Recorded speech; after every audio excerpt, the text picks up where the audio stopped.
Hello friends, I am Parvinder Randhawa गुरु। आप देख रहे हो मेरा यूट्यूब चैनल। ये लिसनिंग की वीडियो है जो मैं बनाने जा रहा हूँ। Please like, subscribe and watch my YouTube channel. ये जो वीडियो है ये कैम्ब्रिज 17 बेस्ड लिसनिंग है, जिसका आपको ये आराम से विजिबल है, डेट इज टेस्ट 1। और जो मैंने क्वेश्चन सिलेक्ट किए हैं इसमें 27 से लेके 30 तक, सिर्फ 4 मुझे सॉल्व करने हैं, ठीक है, जो कि 27, 28, 29, 30 जो इस टाइप की लिसनिंग फॉर्मेट है, जैसे ये चीज बनी हुई है, ये आजकल बहुत आ रही है, हर लिसनिंग टेस्ट में आ रही है। और ये होती, मतलब कि मैं ये कहना चाहता हूँ कि ये 30 सेकंड्स में खत्म हो जाती है, जिसमें हमें बहुत ज्यादा क्वेश्चन आंसर्स को सॉल्व करना होता है। तो इसमें जैसे कि देखो, ये मैंने बुक का नेम आपके सामने लिख दिया, डेट इज कैम्ब्रिज 17। आप लोगों ने क्या करना है, जब आप टेस्ट 1 के मतलब कि ये होएगा पार्ट 3 में, जब आप पार्ट 3 में जाओगे तो पहले से लिसनिंग करोगे आप 21 से 26 तक, राइट। तो उसमें आपको पता लग जाएगा कि जैसे ये 2 स्टूडेंट्स हैं, यहाँ पे लिख रखा है। अब क्योंकि मैंने पहले ये जो मतलब 21 से 26 है उसमें सारा क्लियर करेंगे आपको। सेकंड थिंग, जो यहाँ का सबसे बड़ा टिप है, जो मैं हमेशा हर लिसनिंग टेस्ट में कहता हूँ कि हमेशा 2 स्पीकर होते हैं, एक मेल होता है, एक फीमेल स्पीकर होता है। ये बात आपने याद रखनी है। बहुत कम चांसेस हैं कि दोनों मतलब कि उसमें मतलब कि ये कह सकते हैं कि हम लोग दोनों फीमेल्स हो जाएं। तो कई बार ऐसा नहीं होता, 3 भी होते हैं, वो अलग अलग पार्ट्स में अलग अलग वे होता है इनका। तो हमने जो माइंड सेट करके जाना है वो ये है कि एक मेल है, एक फीमेल है। बात को ध्यान से सुनना, क्योंकि आइल्स का जो लिसनिंग टेस्ट फॉर्मेट है वो ऑलमोस्ट सेम ही चलता आ रहा है, थोड़ी बहुत ही चेंजेस हुई हैं, ज़्यादा चेंजेस नहीं करी इन्होंने अभी तक, ठीक है। और मैंने मान लो ये मुझे टेस्ट मिल गया, जब मुझे टाइम मिलेगा मैंने ये तो देख लिया कि what opinion do the students give about each of the following models on the veterinary science course, right. ये मुझे चीज़ पता लगी मुझे कि इन दोनों के जो भी हैं इनके व्यूज़ को सर्च करना है। यहाँ से मुझे एक टिप मिल गया। हम लोग क्या करते हैं, ये चीज़ें नहीं कभी भी हम रीड आउट करते। मेरे अकॉर्डिंग ये सबसे पहले हमें रीड करना चाहिए, क्योंकि इसमें हमें एक वो बेस होता है, जैसे किसी भी चीज़ का कि ये बेस है, वो पता लग जाता है हमें, ठीक है। इसके बाद इसने कहा है कि आपने सिर्फ 4 आंसर्स यहाँ से सिलेक्ट करने हैं। ये लिख रखा है A to F, जो ये बॉक्स के अंदर है, और इसने यहाँ पे क्वेश्चंस के बारे में बता रखा है, डेट इज 27 to 30, राइट। अब यहाँ पे हमने जो कंपेयर वाले वर्ड्स हैं उनको हम लोग हमेशा टिक करते हैं, और जो नेगेटिव हैं उनको भी हम लोग टिक कर लेते हैं, ठीक है। तो जैसे यहाँ पे एक नेम टिम का आ गया, तो नेम से तो यही पता लग रहा है कि the person is a male, तो इसका मतलब मेरा एक मेल स्पीकर है। और जब मैं सी पे जाता हूं तो यहाँ पे एक फीमेल का नेम आ जाता है, डेट इज डायना, ये मेरा फीमेल स्पीकर है, ठीक है। तो यहाँ पे इसने मॉडल लगा के तो यहाँ ये स्टेटमेंट बना दी कि वो कुछ फर्दर स्टडी भी करना चाहते हैं। अब यहाँ पे दे में दोनों आ जाते हैं, डी में they both found the reading required for this was difficult, ठीक है जी। तो ये दोनों मेंबर्स आ गए, उनको लगा कि दोनों रीडिंग, जो किसी भी चीज की रीडिंग है, जो उनके व्यूज है, हमने उनके व्यूज सिलेक्ट करने हैं। दे में हमें दोनों की बात पे ध्यान देना पड़ेगा कि वो दोनों इकट्ठा बोल रहे हैं, राइट। ए में मुझे किसकी बात का ध्यान रखना है, टिम की। बी में मुझे टिम की। सी में मुझे फीमेल की, राइट। और डी में बोथ की। ई में फिर मुझे टिम का। यहां पे जो वर्ड यूज किया इसने, शॉक, ऐसे वर्ड जब भी ये यूज करता है तो नेचुरली कोई ना कोई हमारे लिए आंसर का वो मिल जाता है, टिप मिल जाता है। एफ में दे वर बोथ सरप्राइज, ये दोनों सरप्राइज हैं, राइट। तो इस तरह मतलब कि हमने ये चीजें जो भी हैं वी हैव टू सिलेक्ट, हमने सिलेक्ट करनी है, राइट। अब इसके बाद मैं आगे जाता हूं। चलो ये तो मेरा वर्क मतलब चलो है ही कि जो वेटनरी साइंस कोर्स के क्या क्या हैं। फर्स्ट ये 27 को हमें जो बता रहा है, that is medical terminology. Medical का मतलब मेडिसिन से है, that is you can say doctors की लाइन आ गई है। और टर्म जो होता है वर्ड होता है, इसका मतलब जैसे डिक्शनरी के वर्ड्स हो गए, कोई वर्ड हो गया। लॉजी का मतलब स्टडी होता है, तो ये मतलब कि इसका मतलब जो भी इनके वर्ड्स की वो करनी, पढ़ाई करनी। और 28 को डाइट एंड न्यूट्रिशन कहा है उसने। तो सबको पता है कि हम लोग डाइट भी ले रहे हैं और हम लोग न्यूट्रिशियस फूड भी खाते हैं, तो उससे आगे जो मतलब कि अच्छे टाइप के फूड्स वगैरह होते हैं। एनिमल डिजीजेस के बारे में बात कर रहा है, एनिमल डिजीज लिखा है 29 में। 30 में ये जाके बात कर रहा है वाइल्ड लाइफ की, कि जो जंगली जानवर है। वाइल्ड लाइफ ये जंगली नहीं होते, हम लोग जंगल कह देते हैं। मान लो एक पार्क के अंदर कोई जानवर है, वो भी वाइल्ड लाइफ है, क्रो है, कोई भी है।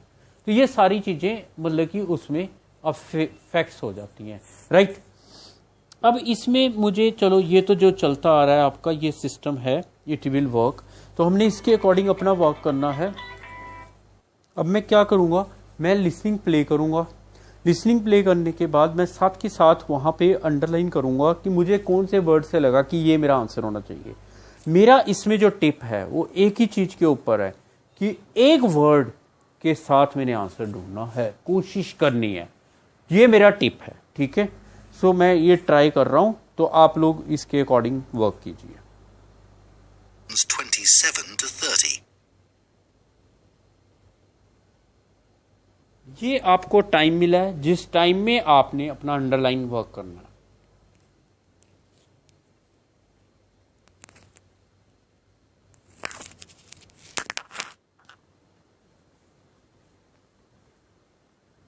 Now listen and answer questions 27 to 30. Now we've got to give a bit of feedback about last term's modules. Just short comments, apparently. Shall we do that now? Okay.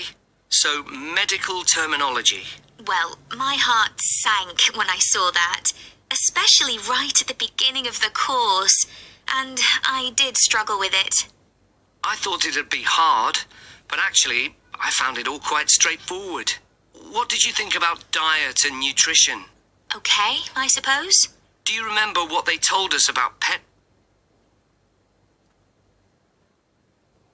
अब ये जो एक word की game है जो मैंने सोची है, जो मैं मतलब वट एवर आई थिंक, एक टिप है। देखो इसमें अगर आपको ध्यान हो, जो फीमेल स्पीकर है उसने कहा कि मेरा हार्ट सैंक हो गया जब मैंने मेडिकल टर्मिनोलॉजी को स्टडी की। तो ये कहता है कि मैंने भी सोचा था, जो टीम फीमेल है, लेकिन ये बाद में मुझे इतना हार्ड नहीं लगा, स्ट्रेट फॉरवर्ड लगा, हार्ड नहीं लगा, ठीक है। तो इसने ये वर्ड यहां पे यूज किया है।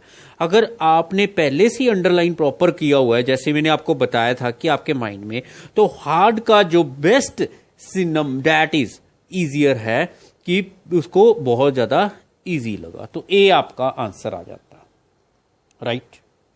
अब जब ये 28 पे जाते हैं तो उसने एक वर्ड यूज कर दिया, that is very much clear, जिसको मैंने फटाफट यहां पे लिखा भी है, that is terrible.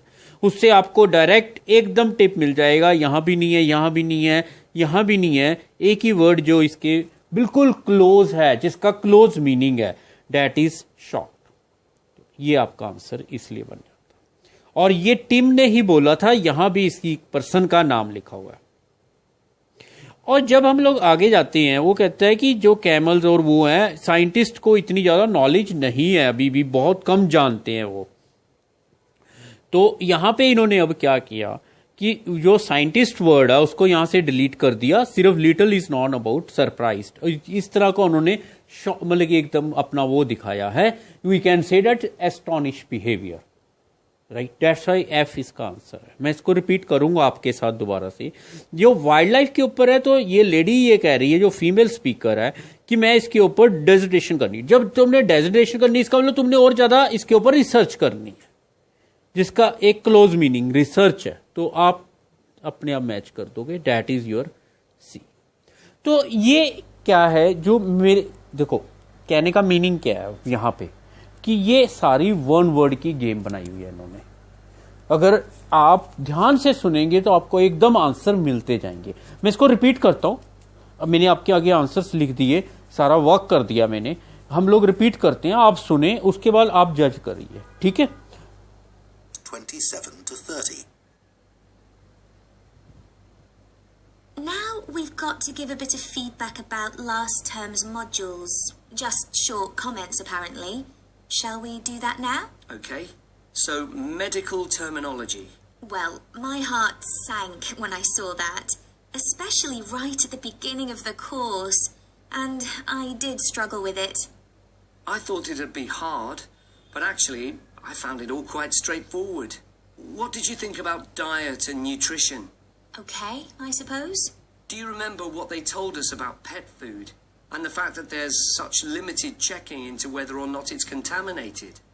I mean, in comparison with the checks on food for humans, I thought that was terrible. I think the module that really impressed me was the animal disease one, when we looked at domesticated animals in different parts of the world, like camels and water buffalo and alpaca.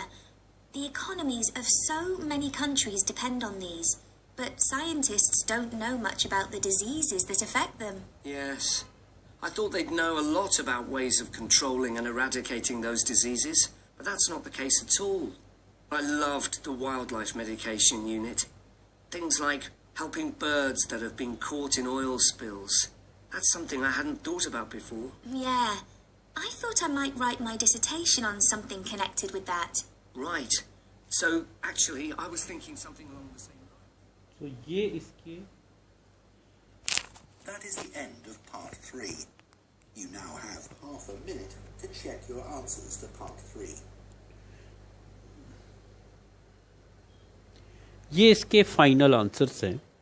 इसमें जो सारा जो stress गया वो mail पे गया है, क्योंकि उसने कहा है कि मुझे हार्ड नहीं था, स्ट्रेट फॉरवर्ड था। तो 27 का मुझे ईजियर के साथ एकदम क्लोज मीनिंग। 28 में उसने टेरिबल वर्ड यूज किया जिसका क्लोज मीनिंग शॉक के साथ है, कि उसका मतलब कि जब उसने इसको स्टडी किया। और जो 29th है दैट इज एनिमल डिजीज, उसने क्लियर किया है कि उसको इनको लोगों को इसकी नॉलेज नहीं है। ठीक है, तो इन्होंने यहाँ पे देखो क्लोज मीनिंग अगर मैं ज़्यादा आइल्स में डेप्थ में जाऊँगा तो बहुत निकलता है, क्योंकि यहाँ पे वर्ड हाउ यूज़ किया। हाउ का मतलब प्रोसीजर होता है। प्रोसीजर से कौन वर्क करता है हमेशा? जो रिसर्चर होता है, जो साइंटिस्ट होता है। मैचिंग तो ये क्लोज मीनिंग तो बहुत देते हैं, लेकिन हमारे पास इतना टाइम नहीं होता कि हम लोग वर्क करें। तो हमें एक वो निकालना होता है, जैसे हमें क्रीम निकालनी है चीज में से, तो ये क्रीम स्कीमी पॉलिसी कहते हैं हम इसे, कि हमें जस्ट वर्ड मिला, हमने मैच किया, आगे चले गए। वाइल्ड लाइफ मेडिकेशन में उसने क्लियर किया है फीमेल ने कि मैं रिसर्च करना चाहती हूँ, उसने वर्ड यूज किया ये वाला, दैट इज डेस्टेशन। तो ये आपका एक लिसनिंग टेस्ट है जिसमें सिर्फ 4 क्वेश्चन हमने सॉल्व किए हैं, दैट इज AEFC, और it's Cambridge 17 my dear. Fine. So 27 से 30 हमने सॉल्व किया है। सो आई थिंक आपको समझ आ गया होगा। आप देख रहे हैं YouTube channel that's Parvinder Randhawa Guru. तो मैं तो हमेशा ही कहता हूं, please like share and subscribe my YouTube channel that's Parvinder Randhawa Guru. Thanks for watching this video.